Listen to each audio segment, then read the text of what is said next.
Salut à tous les amis, très heureux d'ouvrir les portes d'un club Première Ligue en votre compagnie. La semaine dernière, vous l'avez vu, on a eu un choc de toute beauté entre Chelsea et Tottenham. Et dès ce week-end, la Première Ligue nous offre un nouveau duel de titans entre un Manchester United malade et un Liverpool qui se cherche encore. Un Manchester United malade, je vous le disais, qui sort d'une lourde défaite face à Brentford.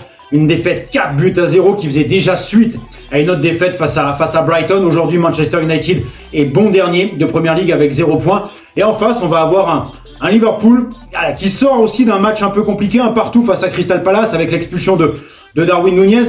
Un Liverpool un peu décevant parce qu'on l'avait vu lors du Community Shield. On pensait avec cette victoire sur Manchester City que la saison de Liverpool était lancée, que Liverpool était pris. On se rend compte que c'est encore un peu hésitant, c'est encore un peu compliqué, mais on est quand même bien loin de la catastrophe qui est Manchester United. Mais attention à Liverpool quand même, parce que je vous le rappelle, Liverpool qui après 2 journées compte déjà 4 points de retard sur le leader Manchester City.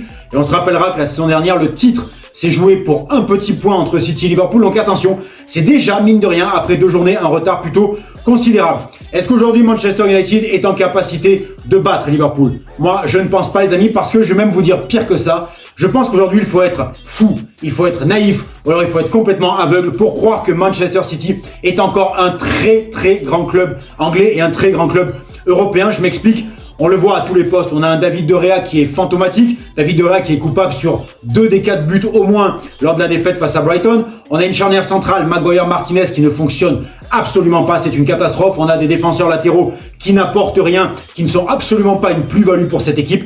Et puis on a des joueurs sur lesquels on comptait, je pense notamment à Jadon Sancho, je pense à Fred. Ces joueurs-là ne sont pas au niveau et ces joueurs-là non plus n'apportent rien à l'équipe. Donc aujourd'hui, je peux le dire, Manchester United n'est plus avec cette équipe-là un grand club d'Europe. Il l'est par son histoire, mais il ne l'est absolument pas par son effectif. Donc pour moi, avantage Liverpool à Old Trafford.